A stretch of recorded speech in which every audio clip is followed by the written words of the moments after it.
तो नमस्ते एवरीवन।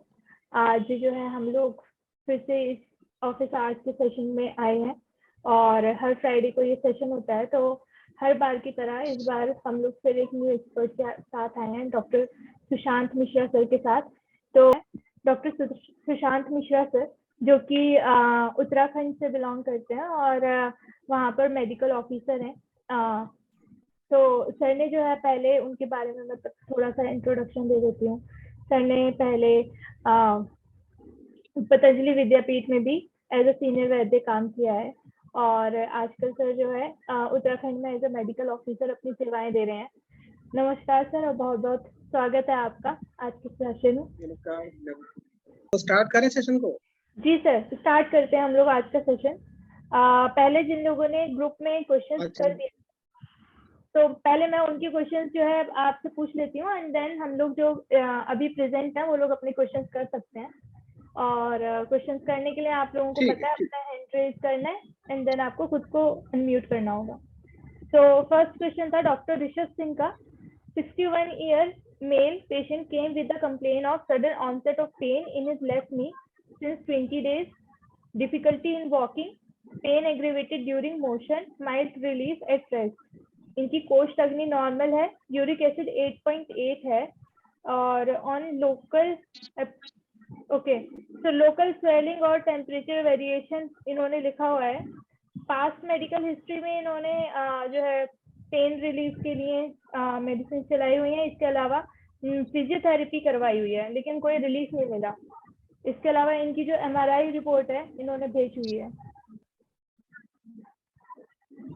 अच्छा जी सर। हाँ, जो ये पेशेंट ऋषभ जी ने भेजा हुआ है इनका डिटेल जी, इसमें बेसिकली जो सबसे बड़ी फाइंडिंग है तो इनका यूरिक एसिड 8.8 है। जी। अच्छा, दरअसल वैसे तो हम लोग अभी डिस्कशन इस हिसाब से करेंगे, लेकिन जो मेरा अप्रोच है वो आयुर्वेद का रहना चाहिए। बिल्कुल। ये फाइंडिंग्स तो पेशेंट अपनी रिपोर्ट ला के आपको दे देते हैं, उस हिसाब से आपने यहाँ पर मेरे को भेजा है। लेकिन हमारी फाइंडिंग्स क्या होती हैं, तो उसके लिए जब हम आयुर्वेद के दृष्टिकोण से देखते हैं तो इसको हम वात रक्त से मान करके चलते हैं। और जो वात रक्त है, जैसा कि इनका जो काफी बढ़ा हुआ यूरिक एसिड आ रहा है और जो लक्षण सारे के लक्षण में इनके वात रक्त के ही मिल रहे हैं, और जो NSAIDs लिया है कोई लाभ नहीं हो रहा है, और थोड़ा सैनेबल एफ्यूजन भी माइल्ड है ऐसा इन्होंने भेजा है लिखा है।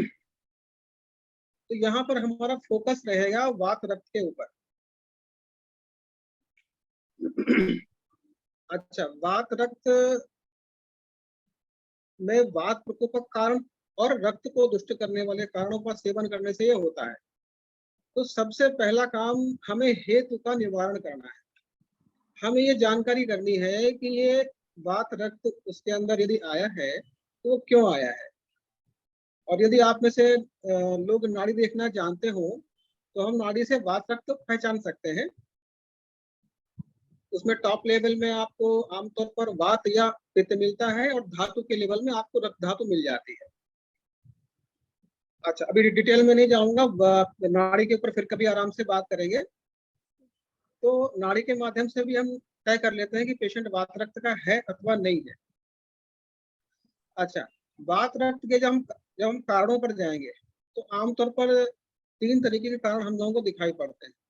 एक तो आहार जन्य कारण होते हैं, प्रोटीन डाइट अधिक लेना, ऐसा आजकल बोलते हैं कि भाई यूरिक एसिड बढ़ जाएगा। पर सिर्फ हम वहीं तक सीमित नहीं है जो आयुर्वेद में है कि उष्ण आहार, जो रक्त को दूषित करने वाला आहार है, वैसा नहीं करना है। और जिन विहार से वात बढ़ता है उसको भी नहीं करना है आहार विहार से। तो कुल मिलाकर के सबसे पहले हमें हेतु तलाशना है कि आखिर वात रक्त बढ़ा है किसी पेशेंट का तो क्यों बढ़ा हुआ है। तो सबसे पहले आप आहार पर जाइए, उससे पूछिए कि भाई आप कौन कौन सा आहार करते हैं, और वहां पर उसको करेक्ट कीजिए कि जो उसे नहीं खाना है उसके लिए उसको आप बोलिए।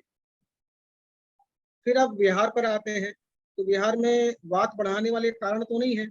आजकल लोग हेल्थ कॉन्शियस बहुत हो गए हैं तो ओवर एक्सरसाइज करते हैं, बहुत एक्सरसाइज करते हैं। कई लोग तो वॉकिंग करते हैं। तो वर्षा ऋतु और ग्रीष्म ऋतु में व्यायाम निषिद्ध है, फिर भी इन दोनों ऋतुओं में जिम भी जाना है और वॉकिंग भी करनी है, तो ये कारण जो है वात को प्रकोप करने वाले कारण बहुत सामान्य आजकल देखने को आते हैं।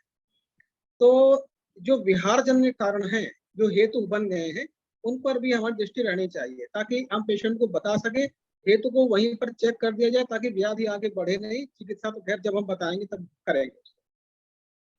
अच्छा, तो आहार जन्य कारण हो गए और विहार जन्य कारण हो गए।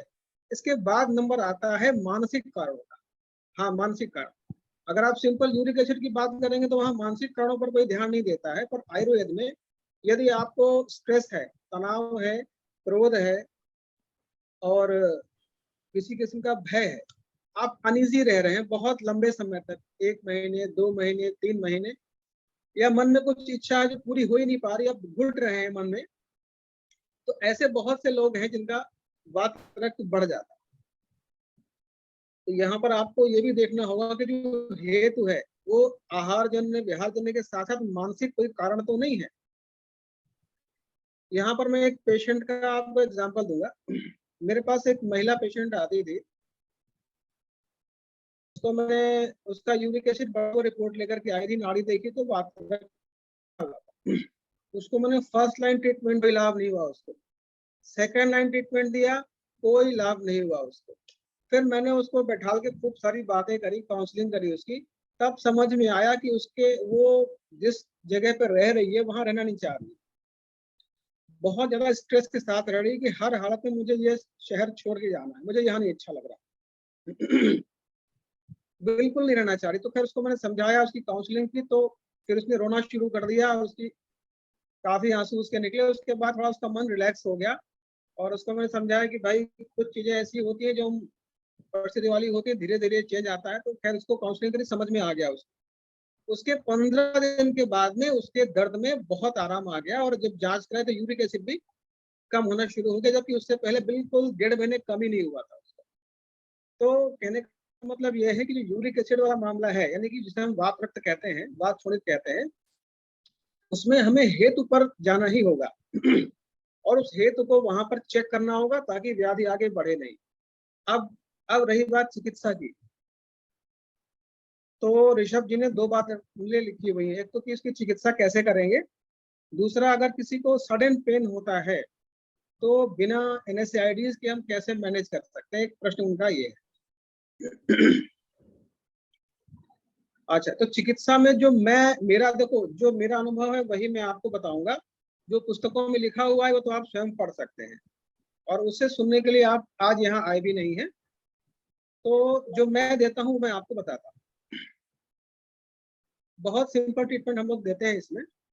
सिंपल केशर गुगुल का प्रयोग करते हैं, और गिलोय घनबटी का इस्तेमाल करते हैं, अमृता रिष्ट का इस्तेमाल करते हैं। ये हमारा फर्स्ट लाइन ट्रीटमेंट होता है। अगर किसी को पेन थोड़ा ज्यादा है तो अश्वगंधा और गोदंती साथ में इस्तेमाल करते हैं। अच्छा, यदि आमतौर पर इससे रिस्पॉन्स आ जाता है, यदि इससे रिस्पॉन्स नहीं आता, पेशेंट दोबारा आपके पास आता है 10 डेज के बाद, 12 डेज के बाद, और कहता है कि डॉक्टर साहब कोई मुझे राहत नहीं मिल रही है, तब हम उसमें क्या करते हैं कि योगराज गुगुल उसमें ऐड करते हैं। महायोगराज गुगुल जैसा कि आप सब जानते हैं कि आमवात, संधिवात, वात रक्त तीनों में देते हैं। बाकी इसका जो विशेष गुण है कि योगवाही है। योगवाही माने जो प्रिस्क्रिप्शन हमने दे रखा है पहले से, उसके साथ मिल करके उसकी इफेक्ट को और बढ़ा देता है। तो महायोगराज जो है स्वयं में वात रक्त को ठीक करता ही करता है, और बाकी औषधियों की हेल्प भी करता है जो हम पहले से दे रहे हैं उसके लिए।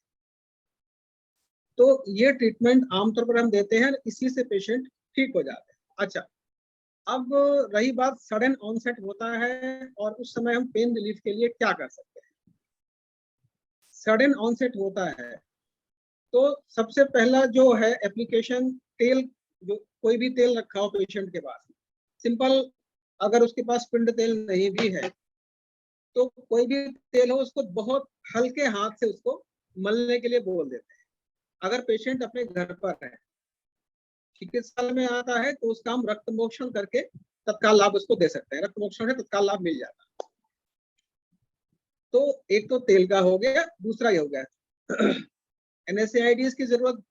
जो मेरे पास पेशेंट आते हैं उनको आमतौर पर मैं NSAID कभी लिखता ही नहीं हूँ, इन्हीं तरीकों से उसका व्यवस्था ठीक करता हूँ उसकी। और महायोगरा इसमें बहुत हेल्प करता है। तो ये ऋषभ जी ने जो पहला पेशेंट बताया था, ये उसके बारे में थोड़ी सी चर्चा मैंने करी है।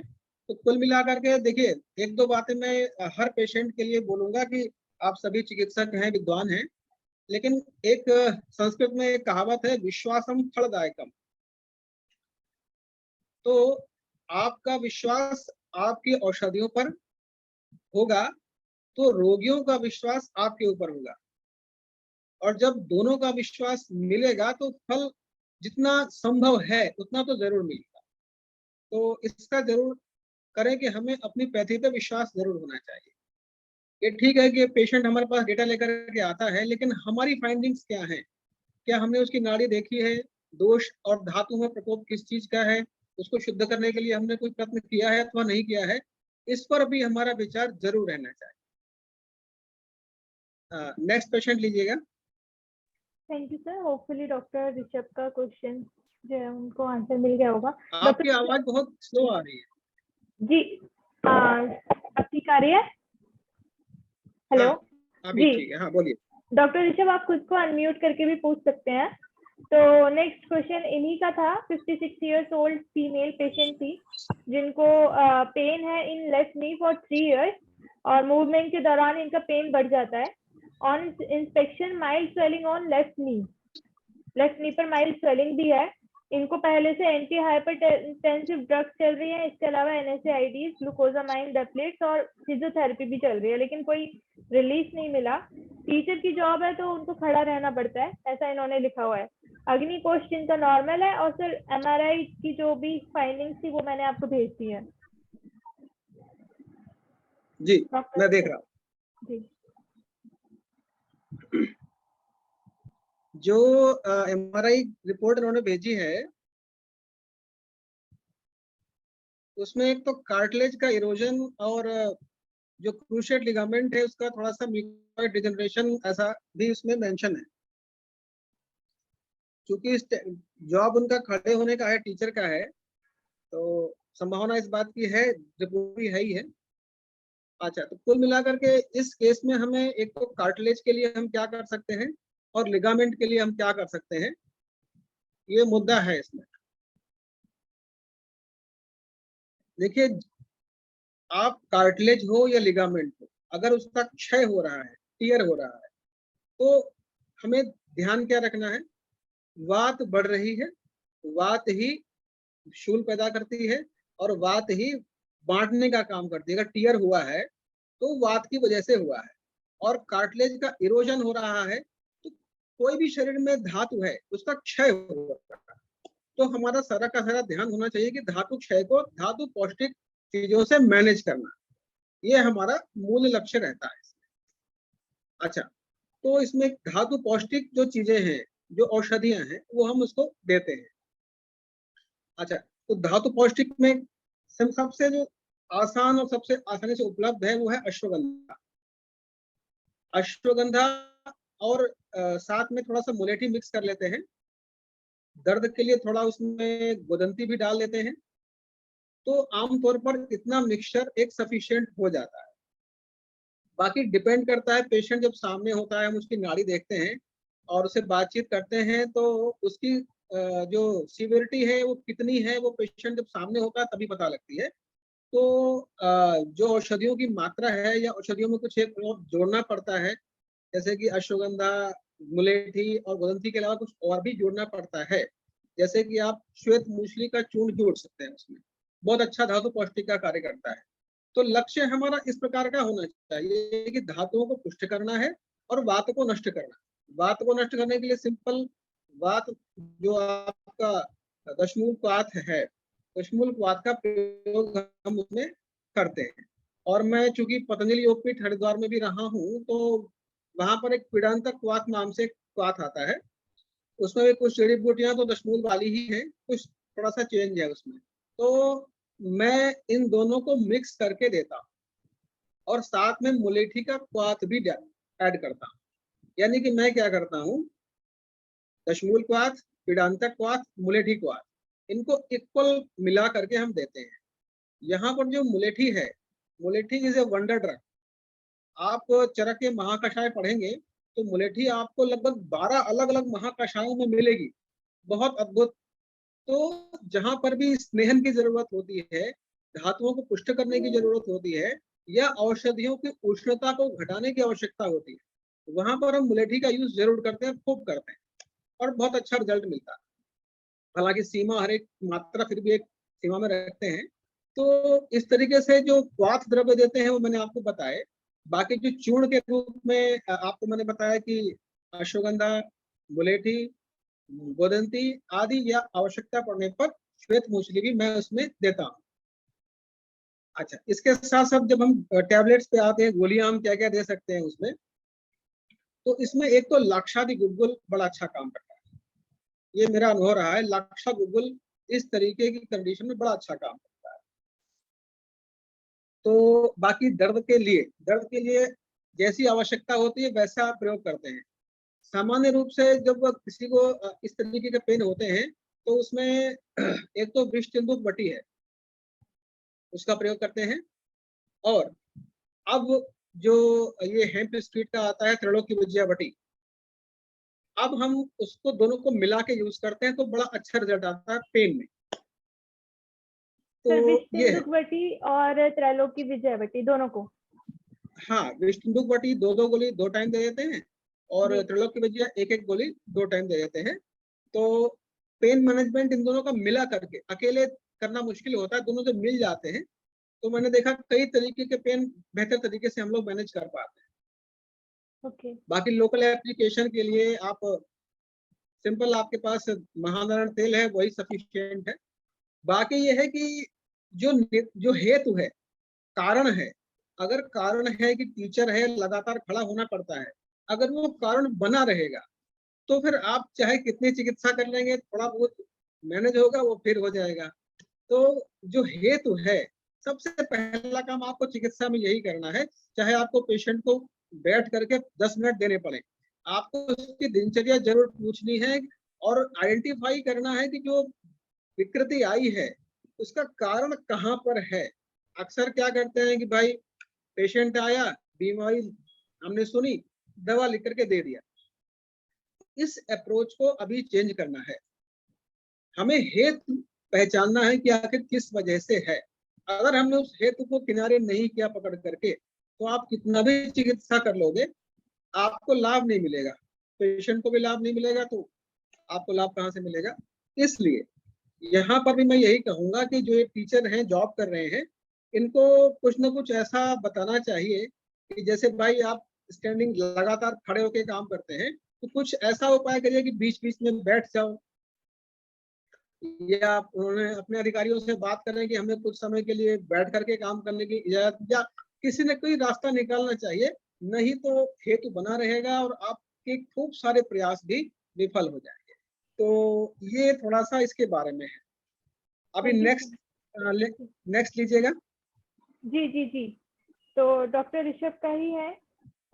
सर इन्होंने बोला है 58-year-old मेल जो कि suddenly fell at home falling on his left shoulder. अब उनकी चीफ कंप्लेन में है difficulty and pain caused by raising his arm, shoulder weakness है, और सामान उठाने में दिक्कत हो रही है, अपनी आर्म उठाने में भी दिक्कत हो रही है, अग्निकोष्ठ और बाकी सब कुछ नॉर्मल है।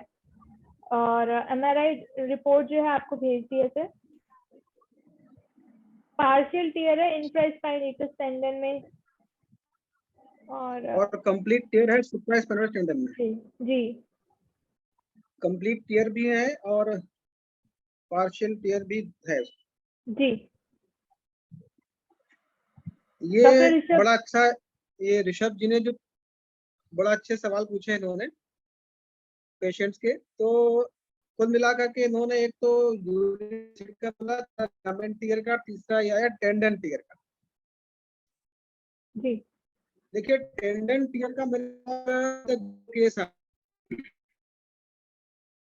और ईश्वर की कृपा से, धन्वंतरी की कृपा से दोनों अभी तक 90% ठीक है।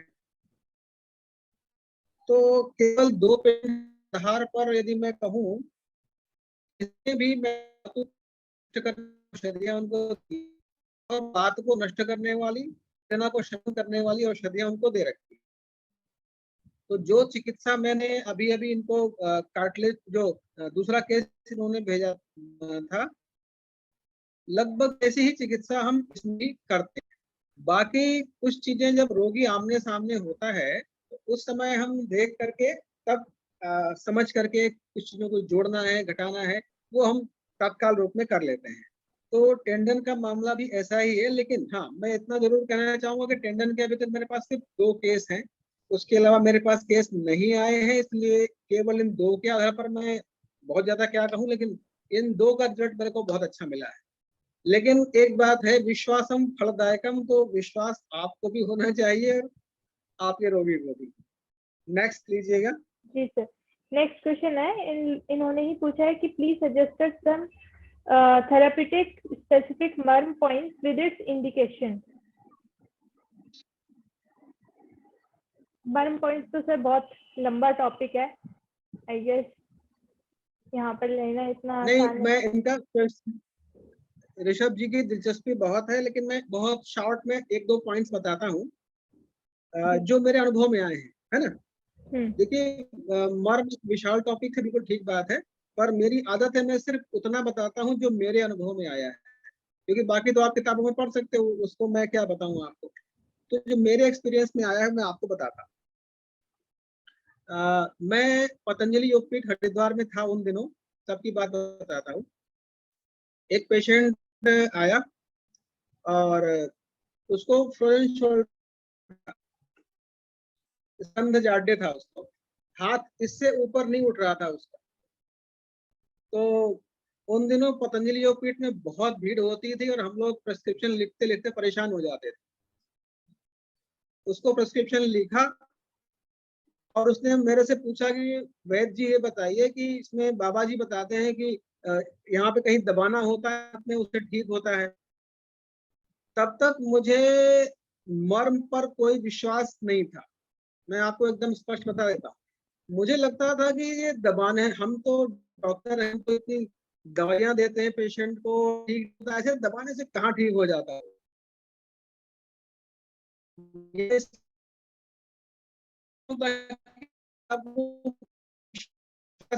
कैसे आता है, थोड़ा पागल है, कुछ आता है नहीं, बस बैठा दिए बाबा जी ने। अच्छा, तो जो ये शोल्डर उसका नहीं ऊपर उठ रहा था, उसका जो एक जो पॉइंट होता है, ये क्षिप्र मर्म में होता है इसका, ये ठीक है, क्षिप्र मर्म में होता है। ये पूरा एरिया, क्षिप्र मर्म केवल एक जरा सा पॉइंट नहीं है, ये पूरा एरिया है। ये यहाँ से लेकर के यहाँ तक पूरा एरिया है ये। इसमें क्या करते थे, इसको जो है यहाँ पर ऐसे ऐसे प्रेशर देते हैं, यहाँ से यहाँ तक और फिर यहाँ से वापस यहाँ तक, ठीक है। फिर ऐसे ही जो ये थंब है, थंब का जो ये हिस्सा है यहाँ अंदर की, फिर वापस यहाँ से लेकर के यहाँ तक। तो मैंने उसका वो पॉइंट बस उंगली रख के जरा सा प्रेशर दिया था और वो व्यक्ति कुर्सी से ऐसे उछल गया और उसने मतलब दर्द के वजह से उसने मतलब लगभग रोने वाली स्थिति उसकी हो गई। अच्छा, उस समय हम लोगों की एज बहुत कम थी, ईमानदारी से बताता हूँ, तो मुझे थोड़ा सा, मेरे लिए वो एंजॉय हो गया कि चलो ये तो जंप कर रहा है। तो मैंने अपने एंजॉय के लिए उसका वो पॉइंट थोड़ी देर में दबाता रहा। मुझे कोई विश्वास नहीं था कि इससे कुछ होने वाला, मैं एकदम आपको बता रहा हूँ। लेकिन जब मैंने 5 मिनट दबाया, 5 मिनट के बाद उसका ये पेन यहाँ से यहाँ तक एकदम खत्म हो गया। फिर मुझे इससे कोई मतलब नहीं था कि यहाँ पेन से खत्म होता है नहीं होता है। फिर मैंने पूछा कि अच्छा भाई तुम्हें अभी कैसा लग रहा है, मैंने यूं ही पूछ लिया। उसने अपना हाथ उठाया और पूरा हाथ ऐसे ऐसे गोल गोल रहा है, तेरा डॉक्टर साहब ये तो पूरा घूम रहा है, बहुत आश्चर्य से बोला। अब आश्चर्य में पड़ने की बारी मेरी थी। उस समय मैंने पूछा कि भाई कितने साल से तुमको ये प्रॉब्लम है, तो बोला डॉक्टर साहब 8 साल से मेरा हाथ नहीं उठ रहा था। उस दिन से मैंने इसको बहुत ही सीरियसली लिया।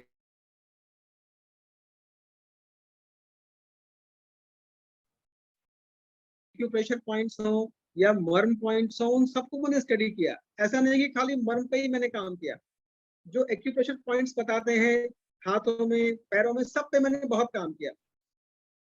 तो एक निष्कर्ष निकला कि बहुत सी कंडीशंस ऐसी हैं जिनमें जो ये प्रेशर देते हैं, हम दबाव देते हैं इन पॉइंट्स पर, तो दवा के मुकाबले काफी जल्दी राहत मिल जाती है। मतलब कहें तो 20 से 30 सेकंड में राहत मिलना स्टार्ट हो जाती है। इसलिए आप एक्यूप्रेशर है या मर्म चिकित्सा है, इन सभी पॉइंट्स को आपको बहुत गंभीरता से लेना चाहिए। इसके लिए अलग कभी लंबा सेशन ले लेंगे, अभी आगे बढ़ते हैं। अच्छा, इन्होंने एक प्रश्न, एक मिनट में आपको रोकना चाहूंगा। एक ऋषभ जी ने एक प्रश्न और पूछा है, we can treat conditions like plantar fasciitis। plantar fasciitis। देखिए, हाँ, इस तरीके से करके पास कोई बहुत ऐसा अनुभव इकट्ठा नहीं है जो मैं आपको बता सकूं, इसलिए इस प्रश्न के बारे में जब मेरे पास कभी अनुभव होगा तो मैं आपको बता दूंगा। आप आगे बढ़िए। सर, डॉक्टर ऋषभ ने हैंड रेज किया है, प्लीज आप खुद को अनम्यूट कर लीजिए। डॉक्टर ऋषभ जी। गुड इवनिंग सर, मैं ऑडिबल? हाँ हाँ ऋषभ जी बताइए। सर, जो हमने फर्स्ट केस डिस्कस किया था उसमें जो कारण वैसे बात रख के ही मिले थे। पेशेंट जैसे अल्कोहल ओकेजनल लेता था, जैसे twice a week alcohol consumption थी और रेगुलर मील्स भी नहीं थी। तो बट उनका ऐसे है जैसे अपार्टमेंट्स होते हैं तो उन्हें स्टेयर्स ज्यादा चलनी पड़ती थी, तो स्टेयर्स के कारण उनमें ये हीलिंग प्रोसेस थोड़ी सी लेट हो रही है, तो हम ये भी बोल सकते हैं। सिमिलरली सेकंड जी, बोलिए बोलिए बोलिए। वो उनकी वाइफ का ही था, तो अच्छा, यही प्रॉब्लम है, एक स्टैंडिंग जॉब है प्लस उनको ज्यादा स्टेयर्स चलनी पड़ती है। हाँ, तो ऋषभ जी थोड़ा सा इसमें जो हेतु है उसको कैसे मैनेज किया जा सकता है, इस पर मंथन आपके पेशेंट को करना पड़ेगा थोड़ा सा ना। जी सर वो तो एडवाइस जैसे हमने किया है, बट पेशेंट की जॉब के रिलेटेड हम ज्यादा प्रतिबंध भी नहीं लगा सकते। नहीं, हम तो कुछ नहीं कर सकते, हम तो सजेस्ट कर सकते हैं। जी सर तो लगभग अभी 20% रिलीफ है। तो जो ज्यादा मैंने मेडिसिन जो इनमें चलाई है वो योगराज गूगल, रासना सप्तम कषायम और वातक्षय की अवस्था देके गंध तेल कैप्सूल का प्रयोग किया है। अगर इसके अलावा जैसे आपका मैंने सुना है तो इसके अलावा कुछ हम ऐड कर सकते हैं या इसमें कुछ कम करना चाहिए मुझे, अगर आप कुछ सजेशन मिल सके। नहीं, ट्रीटमेंट आप बहुत अच्छा चला रहे हैं। थोड़ा सा इसमें धातु पौष्टिक के रूप में कुछ जरूर दे दीजिएगा, जो धातु पौष्टिक होते हैं वो स्वयं में वातनाशक भी होते हैं। जी सर। तो उनको जो लिगामेंट टियर है या कार्टिलेज का डिजनरेशन है, इन सब में धातु पौष्टिक के रूप में हमें अश्वगंधा, मुलेठी और क्या बोलते हैं ये श्वेत मूसली, जी सर, इनका कॉम्बिनेशन मैंने देखा, जो मेरा अनुभव रहा है, बड़ा अच्छा काम करता है, तो आप उसको दे सकते हैं। जी सर जैसे हमने मॉडर्न मेडिसिन में भी पढ़ा है, जैसे सुप्रास्पाइनेटिस का अगर कंप्लीट टियर हो तो उन्होंने डायरेक्टली इंडिकेटेड किया सर्जरी के लिए, क्या उसमें रिजल्ट आएंगे? देखो ऐसा है, मैंने पहले भी कहा, विश्वासम फलदायकम। जी सर। और लिगामेंट टियर, टेंडन टियर, ये मेरे हाथ से ईश्वर ने ठीक कराया है, तो आप यहाँ से भी करा सकते हैं। जी सर। हाँ, तो आप पूरा विश्वास रखिए कि ये ठीक होगा। जी सर। बाकी रोगी का अपना प्रारब्ध है, उसको क्या मिलता है, पर हमें विश्वास नहीं हटने देना अपना, कम से कम, है ना। जी सर। हाँ सर जैसे आपने मर्म पॉइंट बताया, अगर एक दो और मर्म पॉइंट अगर आप बता पाए।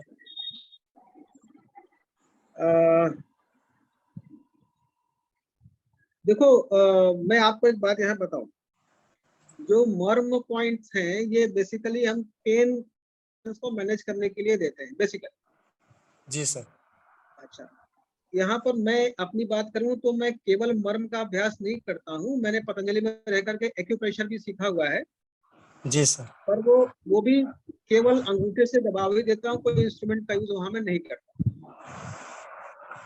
तो इसमें मैं आपको एक जनरल बात बताऊं कि जो आप इसे किसी को मान लीजिए हाथ में कहीं कोई दिक्कत है, एल्बो में है, शोल्डर में है, कहीं भी है, तो आप इन जनरल जो ये पॉइंट है, ये क्षिप्र मर्म वाला, जी सर। इसको तो आप करें। इसके साथ साथ में जो अन्य पॉइंट्स हैं, जो ये कूर्च शिर है, ये कूर्च है, ये इंद्रवस्ती हो गया, है ना।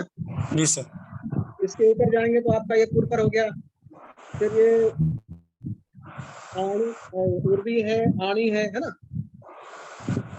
तो जितने भी मर्म है वहां पर कम से कम 10-10, 15-15 बार आप अंगूठे से दबाव देना छोड़ना एक जनरल प्रैक्टिस के रूप में आप कर सकते हैं, और पेशेंट को बोल सकते हैं कि आप घर जाकर करिएगा।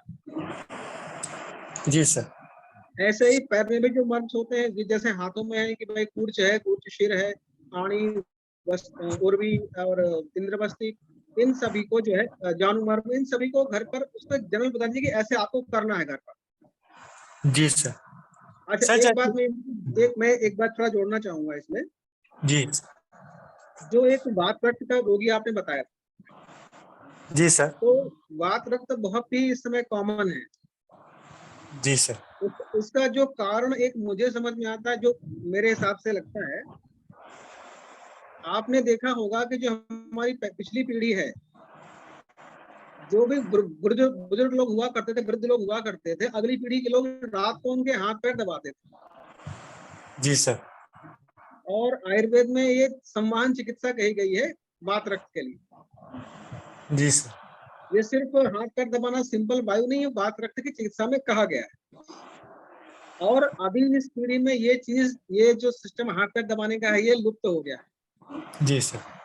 तो एक मुझे ऐसा लगता है कि संभवतः ये भी एक बढ़ाने वाला कारण जो है वात रक्त का है, क्योंकि स्ट्रेस लेवल बहुत ज्यादा है, वर्क बहुत ज्यादा है, वर्क आवर्स बहुत ज्यादा है, और जो खत्म करने को रात को हाथ पैर दबाने का एक सिस्टम था वो नहीं है। जी सर।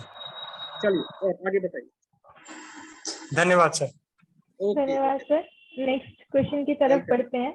डॉक्टर मोनिका का क्वेश्चन है, क्या संधिगत वात जिसे 4 ग्रेड OA बताकर कंप्लीट नी रिप्लेसमेंट को कहा गया है, इसका कंप्लीट आयुर्वेदिक क्योर पॉसिबल है? क्योंकि साल भर के ट्रीटमेंट और जानू बस्ती मर्म स्टिमुलेशन से भी हम बोन की अलाइनमेंट नहीं सुधार पाते। अस्थि क्षय में सुधार हो जाता है, नी गैप भी नॉर्मल होने लगता है, बट एज के साथ वृद्ध वात अस्थि धातु में जो विकृति कर देती है, क्या वो रिवर्सिबल है? अगर हाँ तो क्या क्या युक्ति लगाएं?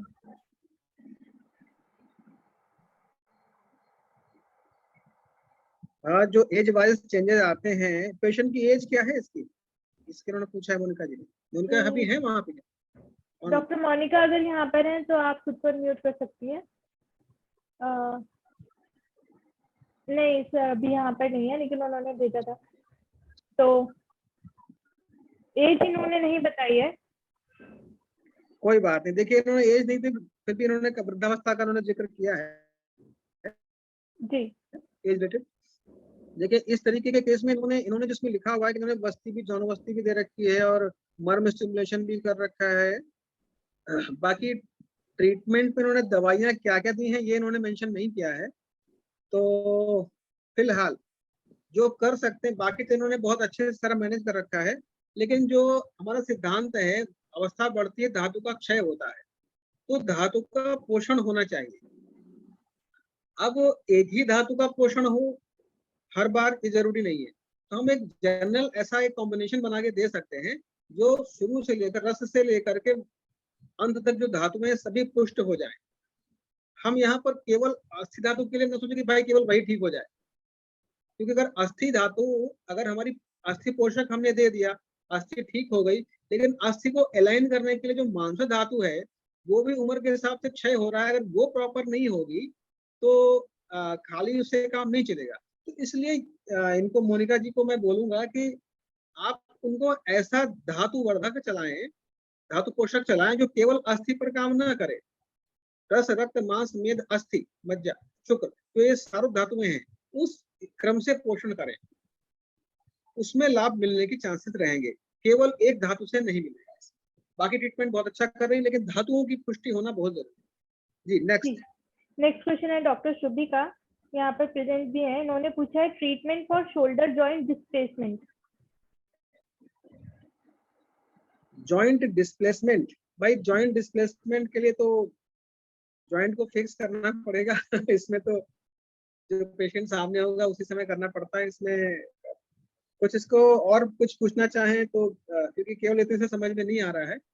डॉक्टर शुभी आप खुद को अनम्यूट कर सकती हैं। हाँ जी, हेलो सर। हाँ शुभी जी बताइए। हाँ जी सर, एक्चुअली मेरे पास एक पेशेंट आए थे 50 इयर्स ओल्ड फीमेल। तो उनका जो ह्यूमरस था वो थोड़ा मतलब वो नीचे थी वो बोन, तो इसी वजह से फिर एक्सरे में भी यही दिखाया था, तो इस वजह से वो जॉइंट रिप्लेसमेंट के लिए तो मैं उस टाइम उनके लिए कुछ कर नहीं पाई, इसलिए मैं आपसे पूछ रही हूँ। नहीं तो जो उनका ह्यूमरस का हेड नीचे की ओर था वो मतलब पहले से था या क्लैविकल से आगे की तरफ। अच्छा क्लेविकल से आगे उभरा हुआ था ऐसा। हाँ जी हाँ जी हाँ जी सर। तो आप अभी क्या जानना चाह रहे हैं? तो मैं इसलिए पूछ रही हूँ कि आगे फ्यूचर में कभी ऐसे कोई पेशेंट आए तो उनके लिए क्या कर सकते हैं हम। देखिए अभी थोड़ा सा इस पेशेंट की प्रॉपर हिस्ट्री, आपके पेशेंट है तो उसकी हिस्ट्री आप ले लेना कि कब से है और किस तरीके से घटित हुई घटना पूरी की पूरी, तब उस हिसाब से सोचा जाएगा तो अच्छा रहेगा। अभी इतनी जानकारी के बाद बहुत कुछ नहीं कर सकते, मैं नहीं कर सकता एटलीस्ट। Okay okay. तो वो बेहतर रहेगा कि हिस्ट्री जरा पेशेंट की पूरी मिल जाए, है ना। अच्छा अच्छा। हाँ ठीक है। वैसे हम ऐसे केसेस में सर कुछ कर सकते हैं वैसे जॉइंट रिप्लेसमेंट जिसमें हो जाता है? देखो जॉइंट डिस्प्लेसमेंट अब इसमें तो अगर डिपेंड करता है कि कितना है, अगर बहुत ज्यादा है तो पंचकर्म की जरूरत पड़ सकती है उसमें। और डिपेंड करता है कि कितना है ये, है ना। और मतलब वो लिफ्ट नहीं कर पा रहे थे अपना हाथ। अच्छा और हाथ नहीं उठा पा रहे। हाँ जी, हाथ नहीं उठा पा रही थी और उनको हैवी कुछ उठाने को नहीं होता था, सीधा रहता था उनका हाथ हमेशा, मतलब एकदम। ये बहुत प्रॉब्लम शुरू से थी उनको या किसी घटना कोई एक्सीडेंट के बाद में ऐसा कुछ हुआ? नहीं नहीं, कोई एक्सीडेंट की कोई हिस्ट्री नहीं थी उनकी, उनको बस मतलब 3-4 महीने से ज्यादा दर्द था शोल्डर में, बट स्टार्ट ऑलमोस्ट 1 वीक से उनको ऐसे हो गया था कि वो ज्यादा उठा नहीं पा रहे थे अपना हाथ ऊपर। देखिए वैसे तो ऐसे में नाड़ी देखनी पड़ेगी कि दोष कौन सा बढ़ा हुआ है ना। ओके। अगर तो क्योंकि इतनी जानकारी से हम बहुत कुछ नहीं कर सकते, इसीलिए नाड़ी में मेरा इंटरेस्ट बढ़ा कि भाई अगर हम कुछ नहीं कर पा रहे हैं। आचार्य चरक ने कहा कि बुद्धि रूपी दीपक लेकर रोगी के भीतर प्रवेश करना है। तो मेरे सामने सवाल हुआ कि यार ये कैसे किया जाए। तब फिर ये ख्याल आया कि नाड़ी के माध्यम से इसको कर सकते हैं। तो कई चीजें रोगी बता नहीं पाते, पर अंदर की स्थिति क्या है वो आप नाड़ी से जान लेते हो। तो ऐसे में नाड़ी से कोई दोष जो बढ़ा हुआ है उसकी चिकित्सा करनी है। एक बात मैं यहाँ पे और आपको स्पष्ट कर दूं, आयुर्वेद में हम रोग का उपचार नहीं करते, हम अवयव का उपचार नहीं करते, अंगों का। आयुर्वेद में हम वात पित्त कफ को बैलेंस करने का काम करते हैं। पर चूंकि हमारा माइंडसेट हमने बचपन से एलोपैथी को ही देखा है, तो ये चीज हमारे दिमाग में आसानी से बैठती नहीं। पर सत्य यही है। तो जब भी आपको कुछ समझ में ना आए तो यह है कि आप दोष को समझिए, और अगर धातु आपको कुछ समझ में आती उसको समझिए, उसका उपचार आप सिंपल, वात दोष डिस्टर्ब है तो आप दशमूलपाद का आराम से इस्तेमाल करिए, कुछ सोचने की जरूरत नहीं। तो जब कभी कुछ समझ में ना आए तो दोषों को जरूर देखिए और दोषों के साथ चिकित्सा करने का प्रयास कीजिए। बाकी पेशेंट की हिस्ट्री लेना थोड़ा सा जरूरी है इसमें। मुझे लगता है कि अभी मैं इतना बता सकता हूँ, और बाकी आप सब स्वयं योग्य हैं, अवस्था के अनुसार देखेंगे इसको। नेक्स्ट क्वेश्चन की तरफ बढ़ते हैं। डॉक्टर घनश्याम का क्वेश्चन है, 13 ईयर ओल्ड की फीमेल है, इनकी कंप्लेन है। जी आपकी आवाज नहीं आ रही। जी सर, जी sir. Next question doctor Ghanshyam का है। उन्होंने 13 ईयर ओल्ड फीमेल का कुछ केस पूछा है। स्मॉल जॉइंट पे पेन है और मॉर्निंग स्टिफनेस है 1 मंथ से। तो निदान में इन्होंने लिखा हुआ है सुबह तेल में तली पूड़ियाँ, ओके, डेली खाती हैं वो। निदान इसमें ट्रीटमेंट इन्होंने पूछा है कि आम पाचन, शुंठी सिद्ध जल, अजमोदादी गिलोय सत्व और रासना सप्तक, ये 1 मंथ पहले चलाया। देन उसके बाद योगराज गुगलू, महारासनादि और अश्वगंधा, ये 2 मंथ चलाया। तो ट्रीटमेंट छोड़ते ही पेशेंट को फिर से पेन होने लगा। ऐसा इनकी प्रॉब्लम है। देखिए मैं आपको यहाँ पर एक बात बताऊं, जैसे इन्होंने लिखा हुआ है स्मॉल जॉइंट्स पेन और मॉर्निंग स्टिफनेस, ये तो कंप्लेंट हो गई जी। इसमें निदान जो डायग्नोसिस है ना, रोग निदान, वो वास्तव में रोग कहाँ तक पहुंचे, हम कौन सा दोष प्रकोपित था या रोग क्या था, माने स्टिफनेस वो वात रक्त की वजह से थी या वायु, केवल वायु बढ़ने की वजह से थी, ये चीजें स्पष्ट नहीं है इसमें। डॉक्टर घनश्याम यहाँ पे प्रेजेंट है, आप खुद को अनम्यूट कर सकते हैं। Hello. Hello, good evening sir. हाँ घनश्याम जी। जी सर। सर बच्ची है वो तो सुबह उसको सर बहुत ज्यादा स्मॉल जॉइंट्स है, जैसे अंगुलियां हैं, उसमें बहुत ज्यादा दर्द था और सुबह उसको मॉर्निंग स्टिफनेस बहुत ज्यादा थी, सुबह पूरा शरीर झटका हुआ रहता था और 1 महीने से ही था, उसको पुराना होता तो फिर भी। और उसके बाद में सर अपन ने आम पाचक चिकित्सा दी, उससे उसको आराम भी आया और जब जैसे ही वो छोड़ती है दवाइयाँ तब उसको सर वापस प्रॉब्लम हो जाती है कि उसको दर्द स्टार्ट हो जाता है।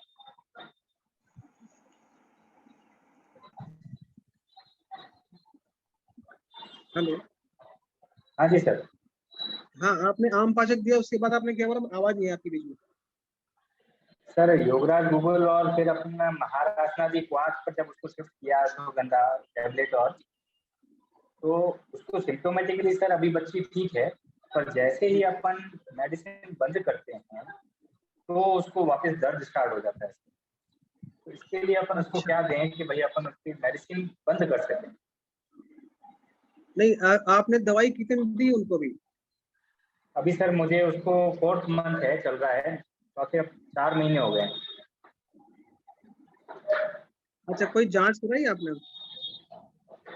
सर जांचे नॉर्मली जो ये ESR और वो आर फैक्टर, और वो आर फैक्टर उसका था उस टाइम 36 बड़ा हुआ था। हाँ, यूरिक एसिड नॉर्मल था सर। अच्छा, तो अगर आर फैक्टर उसका बढ़ा हुआ था, स्टिफनेस है, तो थोड़ा सा आम बात की तरफ अगर हम जाएंगे तो हर्षन जी इसमें पर आप सिंहनाथ में प्रयोग करिए। सर अपन ने जब शुरुआत में उसको सिंहनाद ही दिया था, उसके साथ में रासना सप्तक, सेनाद, शुंठी सिद्ध जल और अजमोदादी।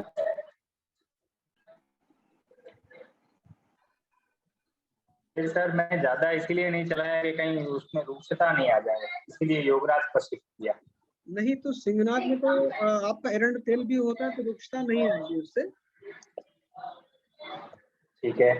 तो इसमें दूसरा आप एक काम और करना कि जो एरंड, बच्ची छोटी है 13 साल की है, अगर वो सहयोग करती है तो थोड़ा सा एरंड तेल जो है ना जी, एरंड तेल, उसको 1 चम्मच एरंड तेल रात को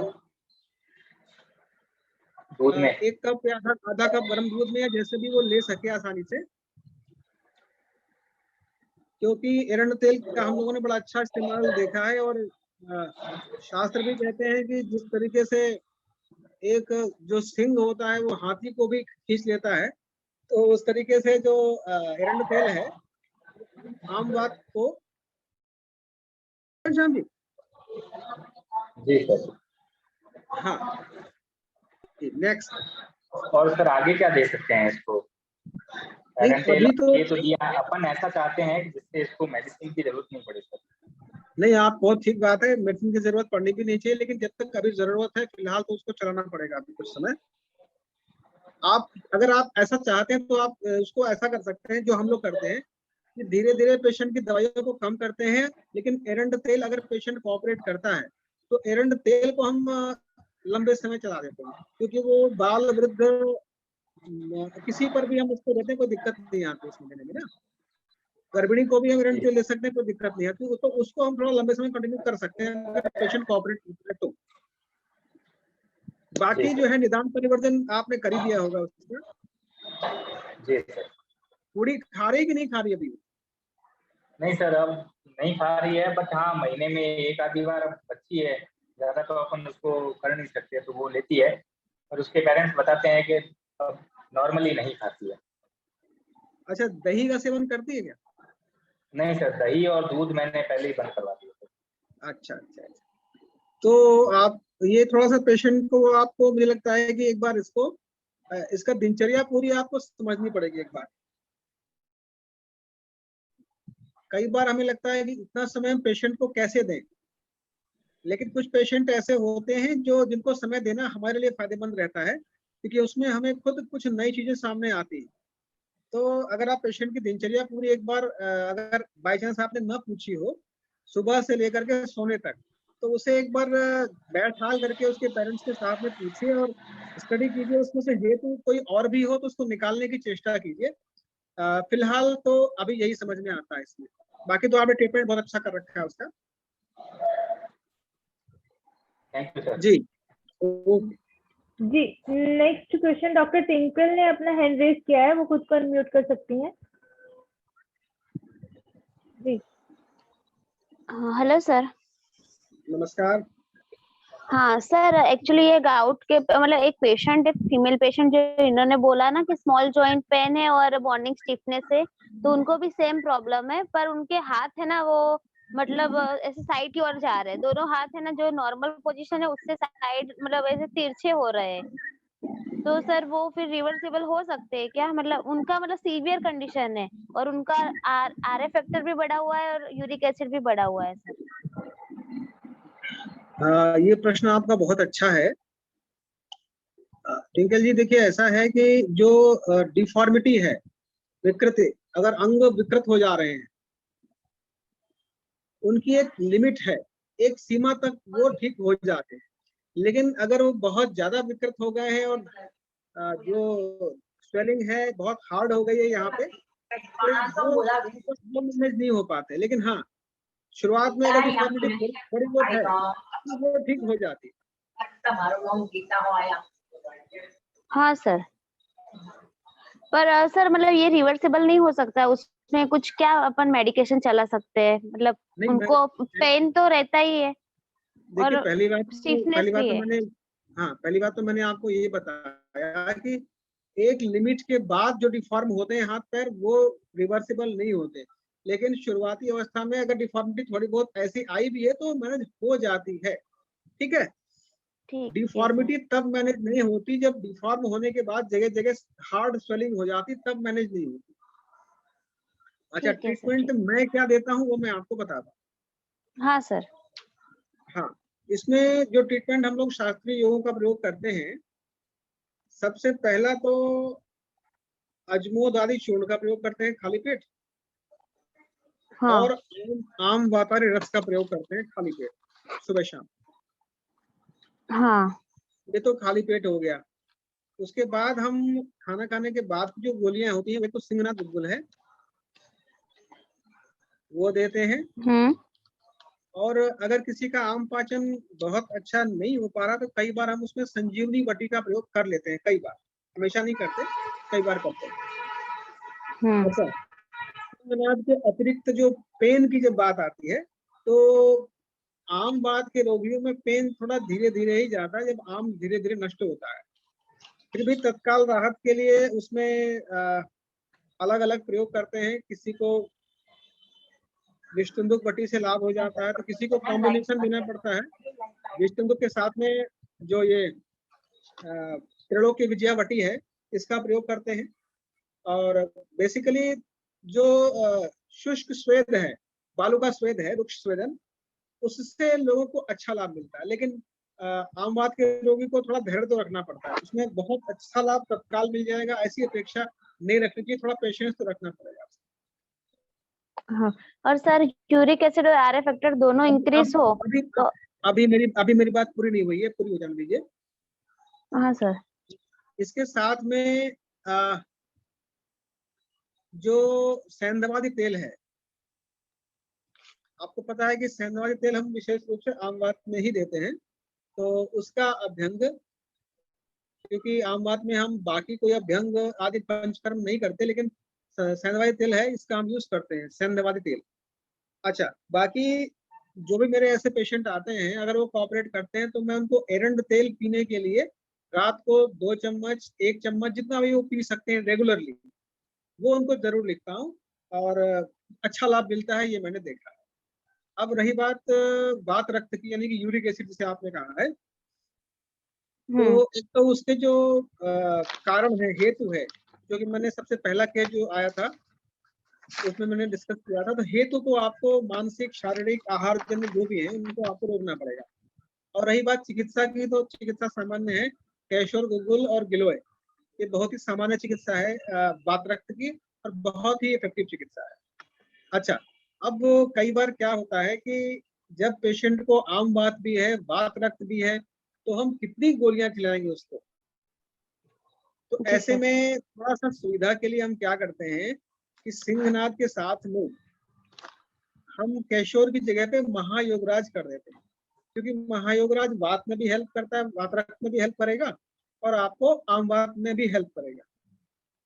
ठीक है, तो ऐसे केसेस में जिनको आम वात और वात रक्त दोनों है, उनको हम कैशोर न दे करके महायोगराज का प्रयोग करते हैं, तो दोनों में इक्वल फायदा करता है। साथ में गिलोय का यूज जरूर करवा, गिलोय घनमटी उसको देते हैं। जी सर, जी sir, thank you so much sir. हाँ सर, होपफुली आपका क्वेश्चन का आंसर मिल गया होगा। सर नेक्स्ट क्वेश्चन की तरफ चलते हैं।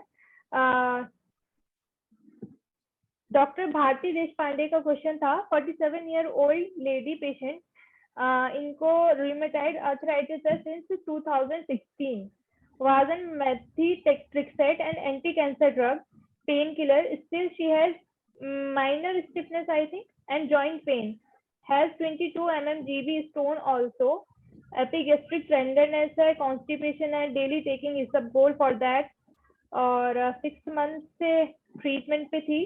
डॉक्टर भारती अगर आप यहाँ पर हैं तो आप प्लीज खुद का क्वेश्चन पूछ लीजिए अनम्यूट करके। Doctor Bharti.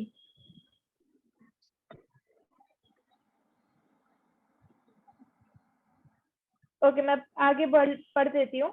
She has now relieved with treatment, but in June patient has corona, and due to monsoon also patient has increased joint pain, so she started again her allopathic medicines. Okay, so how can we give such patient relief? Can RA factor become within normal? Ayurvedic treatment ये पूछ रही हैं इस चीज का। अच्छा, जो hello sir. Hello, हाँ नमस्ते सर। हाँ नमस्ते भारती जी, बताइए। तो इनको तो मैंने जैसे आमवात समझ के ट्रीटमेंट दी है, जैसे आमवातारी चलाया है, अजमदादी चलाया, एरंड तेल भी वो ले रही है, तो उससे और बाकी भी जैसे सिम्टोमेटिक जैसे आपने बताया महायोगराज गुगुल और बाकी भी कॉम्बिनेशंस दे दिए हैं। बीच बीच में जैसे विरेचन भी दिया है, फिर भ्रूण का सोच के जैसे ये KG-101 कैप्सूल्स भी चलाए। तो इस तरह से उनको मतलब अब पेन किलर लेने की तब जरूरत भी नहीं पड़ती थी और डोज भी कम हो गया था। लेकिन अभी बीच में जब जून में कोरोना हो गया तो उनको फिर शायद ये वायरल जो है उसके कारण इंटरनल इन्फ्लेमेशन या जो हम शोध कहते हैं वो होके फिर उनको मॉर्निंग सिकनेस और थोड़ा सा तकलीफ चालू हो गई, तो उनको फिर एलोपैथी का सहारा लेना पड़ा। तो ऐसे केसेस में फिर हम जैसे अभी 6 महीना तो काफी ड्यूरेशन भी हुआ, पेशेंट को अच्छी तरह से रिलीफ भी 70% मिल गया था। तो अभी फिर से उनको फिर रिवर्स गाड़ी हो गई, तो आज मोदादी और आमवातारी ये सब मुझे चलाना पड़ रहा है। कैसे विचार कैसे करें ये मुझे सोचना है, या रूमेटॉइड आर्थराइटिस में ऐसे रिलैप्सेस आते हैं? हाँ देखिए, आपने बड़ा अच्छा प्रश्न किया है। देखिए, जब संधियों में रोगों की बात होती है तो वात रक्त है, संधिवात है और ये आम वात है, तीन सबसे जो कॉमन है हमारे सामने आते हैं।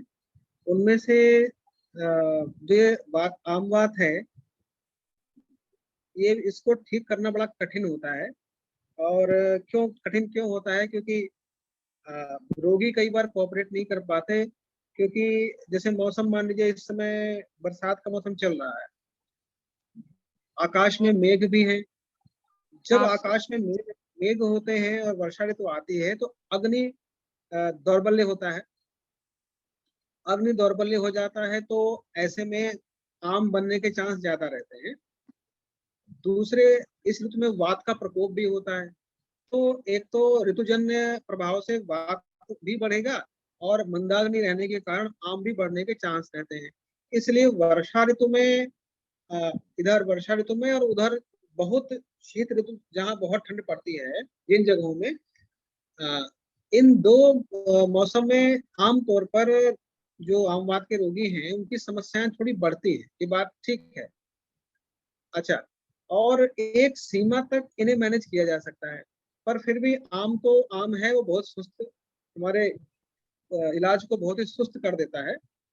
जो हम चिकित्सा देते हैं बहुत ही स्लो गति से वो आगे बढ़ पाती है, इसलिए ये कठिन तो है। लेकिन अगर रोगी को समस्या आ रही है तो हमारी औषधियां कोई नुकसान तो करने वाली है नहीं, और वो चलानी पड़ेगी उसको।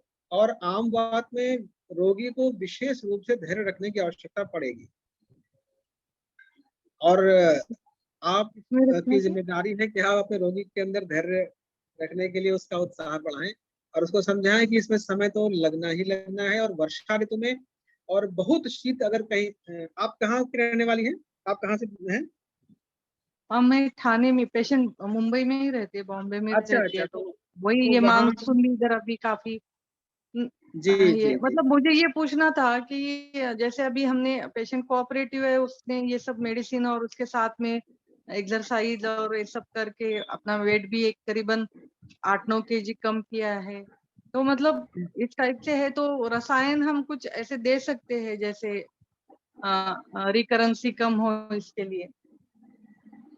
हाँ, ये आपने बहुत अच्छी बात पूछी है। इसमें जो अश्वगंधा, एक तो अश्वगंधा है, दूसरा इसमें भल्लातक है।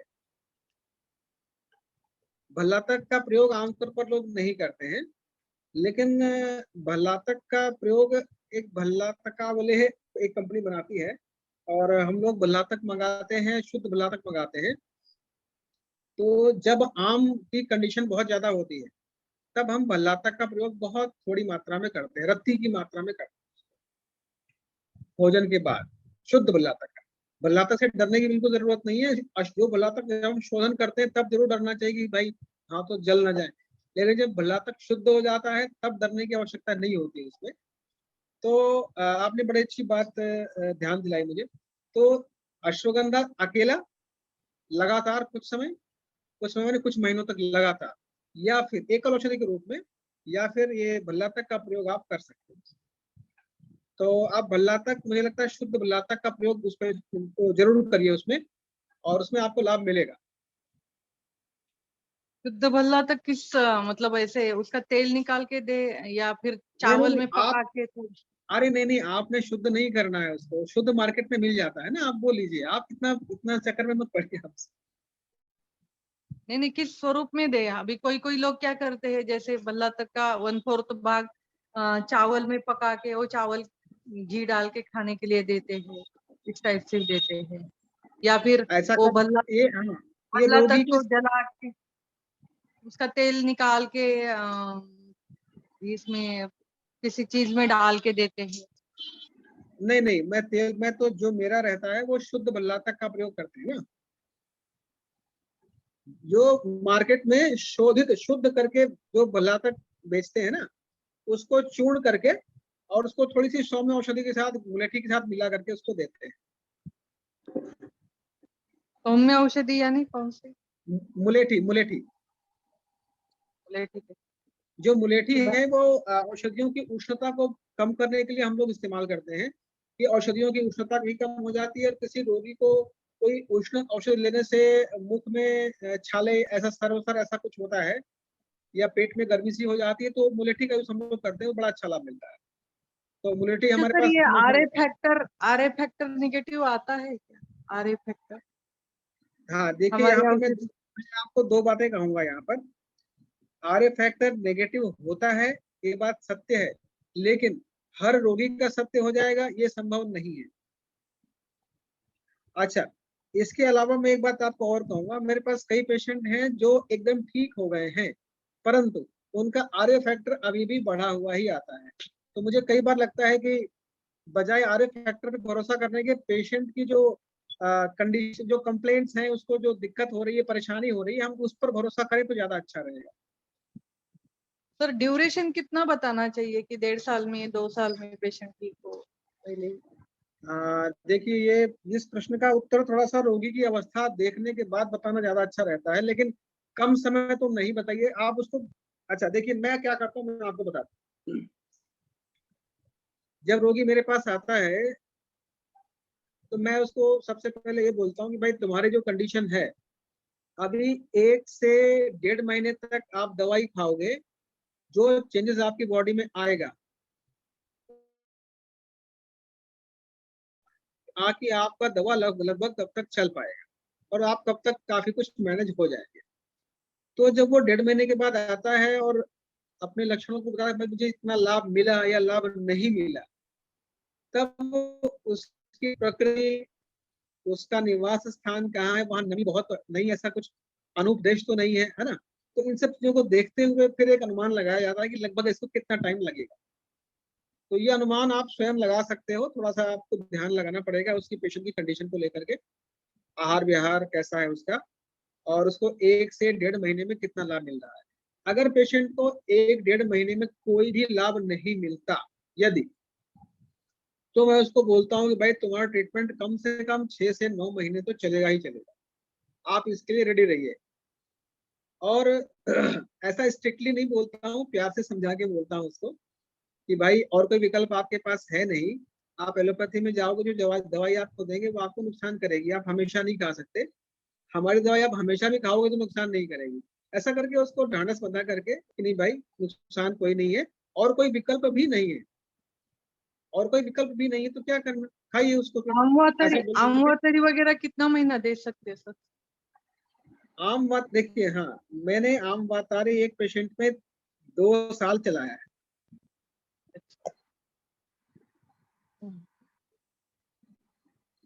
ठीक, हेलो, हाँ ठीक है, थैंक यू सर। और अभी ये भी कुछ ऐसे केसेस भी ये हो रहे कि पोस्ट कोरोना या पोस्ट चिकनगुनिया के बाद में वायरल आर्थराइटिस का जो पेशेंट आता है, तो इसमें भी सर इस टाइप से ही ये करना है या दूसरा कुछ लाइन ऑफ नहीं ट्रीटमेंट? देखिए, नहीं देखिए, वायरल के बाद में जो अवस्थाएं आ रही हैं, वो आमतौर पर वात बहुत ज्यादा बढ़ रही है। एक तो ये जो वर्षा ऋतु है, वात प्रकोप की ऋतु है। इस ऋतु में जो वायरल लोगों को हो रहा है, जैसा कि है, तो उसमें लक्षणों के हिसाब से देखें और ऋतु के हिसाब से देखें तो वात का प्रकोप अधिक है। तो वातनाशक औषधि का प्रयोग करना ज्यादा उचित है इसमें, स्नेहन और दशमूल आदि, और साथ में अगर संभव है तो अश्वगंधा, वदंती का प्रयोग ब्लटी के साथ में करना चाहिए, ऐसा मैं। Okay, thank you. Okay okay. Thank you sir. Next question की तरफ चलते हैं। डॉक्टर कीर्ति सिंघल ने पूछा हुआ था, group female patient of 27 year old having complaint of lower backache with radiating to both lower limbs since 3 years, pain in bilateral soles, no history of trauma or heavy weight lifting। इसके साथ में इन्होंने MRI का वो बता रखा है, suggestive of near normal of the lumbosacral spine curvature with mild disc bulge at L3 L4। L3 L4 पे mild disc bulge है सर, और significant disc herniation protrusion at L4 L5 level and mild disc bulge at L5 S1 level causing compressive effect। बस इतना बता रखा है इन्होंने, मतलब डिस्क बल्ज इन्होंने बता रखे है, प्रोट्रूजन बता रखा है। जी जी जी। जी तो जो पेशेंट का डिस्कशन ये करना चाह रहे हैं, वो जो जांच में स्पष्ट है कि डिस्क का प्रॉब्लम उनको बताया गया है, और जो इसमें आम तौर पर जो योग आसन है वो बहुत काम करते हैं। मैं पतंजलि योगपीठ में रहा हूँ बाबा रामदेव के यहाँ, तो जो मेरा अनुभव रहा है उसमें जो 3 आसन है इसमें, एक तो है भुजंगासन, दूसरा है शलभासन, तीसरा है ताड़ासन। इन 3 आसनों का प्रयोग से बहुत लाभ मिलता है, बल्कि कुछ ही 3-4 दिनों में ही मैनेजमेंट शुरू हो जाता है उसका। लेकिन इन आसनों में एक बात ध्यान रखने की है कि जो डिस्क बल्ज है, जो स्पाइनल कॉर्ड है, उसमें डिस्क बल्ज अंदर की तरफ है या पीछे बाहर की तरफ जा रहा है, ये देखना पड़ेगा। अगर डिस्क बल्ज भीतर की तरफ, अंदर की तरफ आ रहा है, तो जो है इन आसनों से कई बार लाभ नहीं मिलता है। तब केवल और केवल एक आसन ताड़ासन कर सकते हैं, लेकिन ज्यादातर लोगों को इन 3 आसनों से अच्छा लाभ मिलता है। और रही बात औषधीय चिकित्सा की, तो औषधीय चिकित्सा इसमें सेकेंडरी है। इसमें तेल का अभ्यंग होगा, आसन होंगे, और उसको बोलना है कि भाई ये बीमारी कहीं बाहर से नहीं आई, ये जो आपका पोस्चर ठीक नहीं है, आप बिस्तर पे आप तकिया मोटा, आप ये गद्दा आपका ठीक नहीं है, बहुत हार्ड है या बहुत मुलायम गद्दा है, या आपका बैठने का पोस्चर है कि आप सीधे नहीं बैठते, आप ऐसे झुक करके बैठने की आदत है, या कोई महिला है तो घर में खाना बना रही है और चावल बीन रही है तो ऐसे झुक करके काम कर रही है, सब्जी झुक के काट रही है, जो घर का काम झुक करना। तो ये उनको इस चीज, जो मेरे पास पेशेंट आते हैं, मैं उनको एक मंत्र देता हूँ, मंत्र माने एक सूत्र देता हूँ कि आपको सीना तान कर जीना है। सीना तान कर जीना है माने ये, सीना तानने से क्या होता है, आपका स्पाइनल कॉर्ड एकदम स्ट्रेट लाइन रहता है, कर्वेचर की प्रॉब्लम नहीं आती है। तो मैं पेशेंट को बोलता हूँ कि आपने ऐसा कोई काम नहीं है किया है कि आपको सीना तान के ना जीना पड़े, तो आप सीना तान के जियो। अच्छा, ताकि जो कारण है उसका निवारण रहे, हेतु आपका किनारे हो जाए, इसलिए जो है हेतु को हटाना सबसे पहली आवश्यकता है। तो हेतु को हटाइए, आसन कराइए, कमर में उसके जहां पर पेन है उसको तेल की मालिश जरूर कराइए, क्योंकि आपकी मालिश से और आसनों से उसकी कमर में लचीलापन भी आएगा और मजबूती भी आएगी।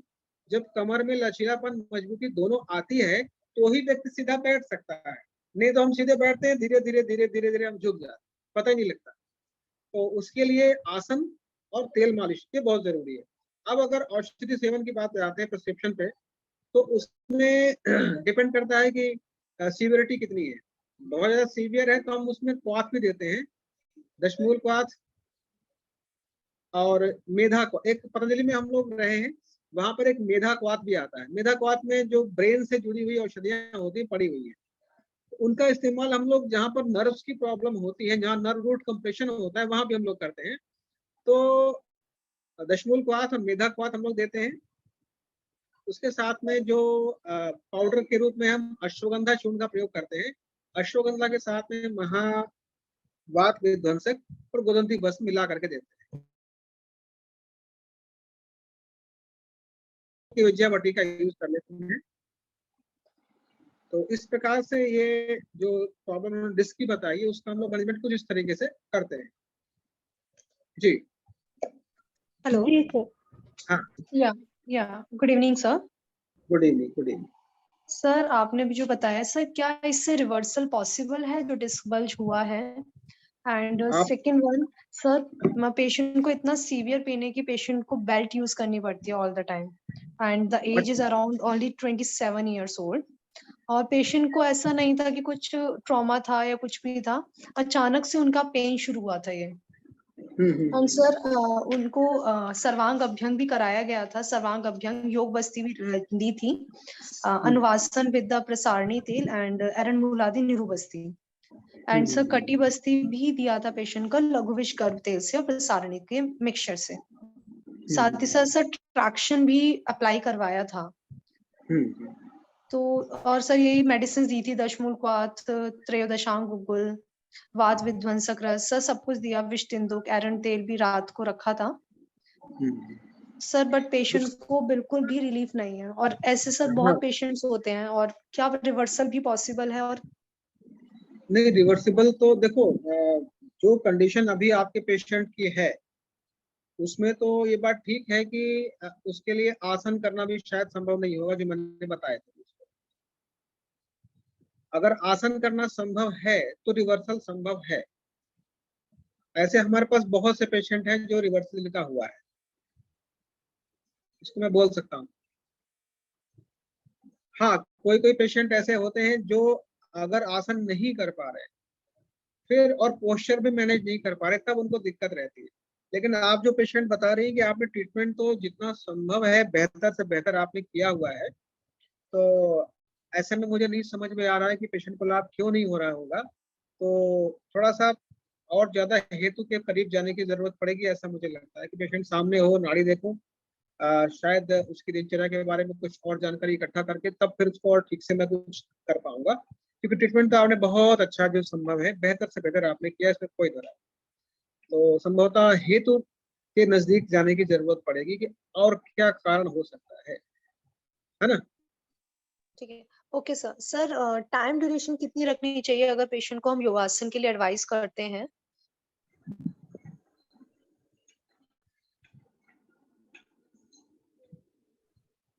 योगासन के लिए टाइम ड्यूरेशन पूछ रही हैं?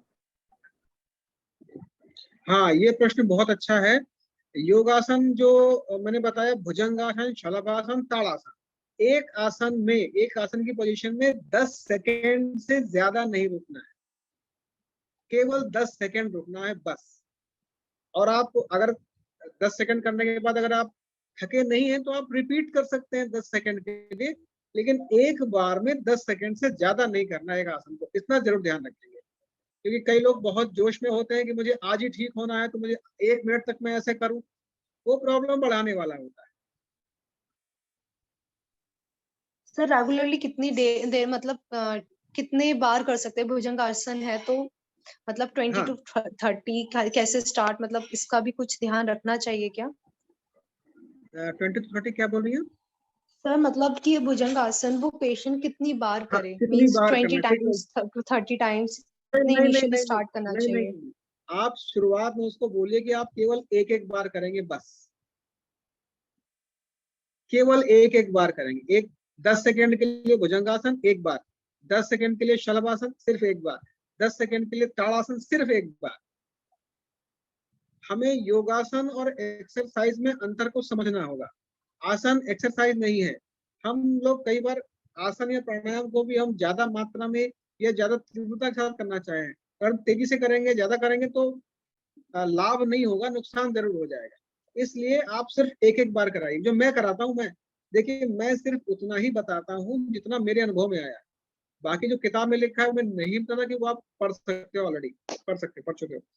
तो जो मैं कराता हूँ सिर्फ एक बार कराता हूँ, और एक बार कराने में ही 3 से 4 दिन में ज्यादातर लोगों को लाभ आके बताते हैं। मैं पेशेंट को बोलता हूँ चौथे दिन, आज पेशेंट आया मेरे पास, उसको 4th डे पे मेरे पास आएगा, आज से 4 दिन बाद जब आते हैं तो मैक्सिमम लोग बताते हैं कि मुझे अच्छा लग रहा है एक बार में।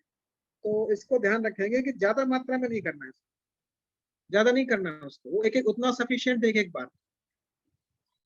और ज्यादा से ज्यादा आप 2 बार कर सकते हैं, उससे ज्यादा करने की जरूरत ही नहीं है।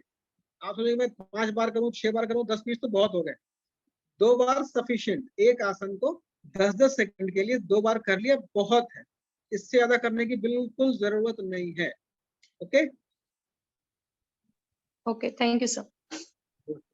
Thank you sir. Next question की तरफ चलते हैं। डॉक्टर ट्विंकल शर्मा का क्वेश्चन है, पेशेंट एज 54, इनका वेट है 95 kg। Because of weight lifting there is acute knee joint pain. There is no pain during rest period but pain increases during walking. Patient जो है NSAID ले रहा है for pain management from 4 to 5 months. What we can advise in Ayurvedic medicine for permanent cure? मतलब weight lifting किया है उसके बाद से उसके घुटने में दर्द है? जी जी, रेस्ट करता है तो कोई पेन नहीं होता, लेकिन जैसे ही वो चलता है तो पेन फिर से होना स्टार्ट हो जाता है। देखिए थोड़ा सा ये जानने की कोशिश करनी पड़ेगी कि समस्या है वो उसकी स्नायु में समस्या है या अस्थि में समस्या है। तो नाड़ी देख करके हम लोग इस बात को जान लेते हैं कि प्रॉब्लम जॉइंट का है या लिगामेंट का है या मसल्स का है, तो उसके अकॉर्डिंग ट्रीटमेंट करते हैं हम लोग। तो थोड़ा सा ऐसे में पेशेंट सामने होता है तो बेटर रहता है। फिर भी जो सामान्य वातनाशक उपाय हैं वो करने चाहिए। अभ्यंग है और अश्वगंधा, गुदंती, महावात का मिश्रण है, और महायोगराज तो सभी जगह चल जाता है, तो महायोगराज दे सकते हैं उसमें। और पेन ज्यादा है तो त्रिलोक की विजयावटी बड़ा अच्छा काम करती है, पर साथ में आपको विष्णुदुख पट्टी ऐड करनी पड़ेगी। विष्णुदुख 2-2 गोली सुबह शाम, और त्रिलोक की विजयावटी 1-1 गोली सुबह शाम, तो पेन मैनेजमेंट अच्छा हो जाता है। बाकी थोड़ा सा अगर लिगामेंट में कोई समस्या आई है बाई चांस, तो उसको रेस्ट मस्ट है, थोड़ा आराम तो करना पड़ेगा, तभी मैनेज होगा। जी हाँ सर, हेलो। हाँ हाँ सर, वो मैं इसलिए पेशेंट का फोटो भी, मतलब वो उनको जिस जगह पे, जिस पॉइंट पे ज्यादा दर्द है ना, उसका फोटो भेजा है। तो मुझे यही लग रहा था कि ये लिगामेंट टियर है। एक्सरे में सब नॉर्मल आया, एक्सरे में तो कुछ मतलब लिगामेंट टियर की वजह से शायद कुछ जॉइंट में तो कुछ पेन नहीं, मतलब प्रॉब्लम नहीं आई है। तो आप एक बार वो फोटो देख लीजिए, क्या लिगामेंट टियर ही है क्या? देखिए, लिगामेंट का आमतौर पर एक्सरे में उतना अच्छा पता नहीं लग पाता है। नहीं मतलब सर, वो पेशेंट का फोटो भेजा है कि किस पॉइंट पे ज्यादा दर्द है, तो वो पॉइंट मतलब वो लिगामेंट की वजह से ही हो सकता है ना। सर मैंने आपको फोटो सेंड किया है, आप देख सकते हैं। चलिए मैं भी इसको देख लूंगा। मैं थोड़ा सा अभी, मुझे कहीं निकलना है। आपने 8 बजे तक कहा था, 8:30 का समय हो रहा है। ठीक है सर। तो अगर देखिए, अगर आपको लग रहा है लिगामेंट का है, तो इतना जरूर है कि उसमें रेस्ट मस्ट है। रेस्ट के बिना वो लिगामेंट का जल्दी काम आराम नहीं आना है, तो उसको रेस्ट तो मिलना ही चाहिए, इतना आप ध्यान रखिएगा, तब जल्दी आराम आएगा। जी ठीक सर, ठीक है। Thank you so much sir. Doctor sir, ये लास्ट क्वेश्चन एक ले लेते हैं। डॉक्टर दुष्यंत शर्मा ने अभी पूछा है। अच्छा, डॉक्टर शिल्पी ने भी इससे पहले पूछा है। Patient age 55, female, suffering from severe backache due to lumbar spondylosis and slip disc at L4, L5 region, along with arthritic changes in the joint. कोष्ठ उनका क्रूर है, क्या मैनेजमेंट कर सकते हैं? उन्होंने पहले से ही संशमन औषधि में वात शामक दे रखा है एंड अभ्यंग विद वातनाशक ऑयल, लेकिन पेशेंट को कोई रिलीफ नहीं मिल रहा। देखिए, जो स्लिप डिस्क, लंबर स्पॉन्डिलोसिस या लंबर स्पॉन्डिलाइटिस, इनका ट्रीटमेंट लगभग एक जैसा ही होता है। कई बार पेशेंट पर हम डिपेंड होते हैं कि वो कितना कोऑपरेट करता है या आसन किस प्रकार से कर पाता है, नहीं कर पाता है। तो कुछ चीजें पेशेंट सामने होता है तो थोड़ा बेहतर समझ में आती है। तो ट्रीटमेंट के लिहाज से देखें तो जैसा स्लिप डिस्क का मैंने अभी सब डिस्क्रिप्शन आपको पूरा बताया है, ट्रीटमेंट तो हम वही देते हैं उसमें भी। लेकिन कुछ सावधानियां कई बार पेशेंट की रिपोर्ट आज देख करके बतानी पड़ती है कि भाई ये आपको एक्स्ट्रा करना पड़ेगा। केवल सावधानियां हैं, ट्रीटमेंट लगभग सेम चलता है। सर, उनकी जो आर्थराइटिक चेंजेस हैं वो सर हो पाएंगे क्या रिवर्स, जैसे उनके जॉइंट, नी जॉइंट में और L4 L5 रीजन में भी MRI स्कैन में कुछ आर्थराइटिक चेंजेस लिखा हुआ था सर, तो उसमें कुछ चेंजेस हो सकते हैं? देखिए, इसमें 2 बातें हैं। चेंजेस अगर शुरुआत हुई है तो चेंजेस आते हैं, ठीक है, पर इसमें कुल मिलाकर के देखो, जो आहार विहार है, यहाँ पर हमको बजाय औषधि पर फोकस करने के, जो इसमें आहार विहार में हमको विशेष रूप से देखना पड़ेगा जो उपवास है। क्योंकि जो आजकल समस्याएं हो रही है, संतपण जन्य समस्याएं अधिक हो रही है। क्योंकि आजकल लोगों को घर में खाना खूब उपलब्ध रहता है, डिब्बों में नमकीन बिस्किट से भरा रहता है, तो अक्सर लोग कब खाना है ये भूल करके जब चाहते हैं, जब इच्छा होती है जिह्वा का मनोरंजन करना, तब खा लेते हैं उसको। इसलिए ऐसे रोगियों में जिनमें आपने प्रॉब्लम बताई है, थोड़ा सा उपवास की तरफ उनको आप मोड़िए, और जो खाने की है 2 समय खाने को बोलिए आप उनको। अगर संभव है पेशेंट के लिए तो 2 टाइम खाना खाए और नाश्ते को स्किप कर दे। माने सुबह 8 से 9 बजे के बीच में भोजन कर ले, शाम को 6-7 बजे भोजन कर ले। और यदि ऐसा पेशेंट उपवास करने के लिए राजी नहीं होता, तब क्या करेंगे? तो उसका रास्ता मैं आपको बताता हूँ। उसमें आप बोलिए कि ठीक है आप आराम से खाइए, लेकिन सुबह के समय आप दलिया खाएंगे, दोपहर को आप मूंग की दाल और रोटी खाएंगे, और रात को आप लौकी की सब्जी और रोटी खाएंगे। ठीक, तो इससे भी जो अपकर्पण संतुलन व्याधियां हैं, अगर आप उसको 5-6 दिन करा देंगे तो उसके जो बॉडी में चेंजेस आए हैं वो रिवर्स होना शुरू हो जाते हैं। क्योंकि इस तरीके की समस्याओं में हम केवल औषधि पर निर्भर नहीं रहते।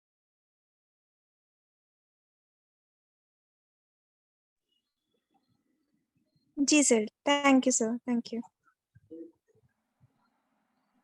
Thank you so much sir. I hope सब लोगों के क्वेश्चंस जो है उनके आंसर्स मिल गए होंगे।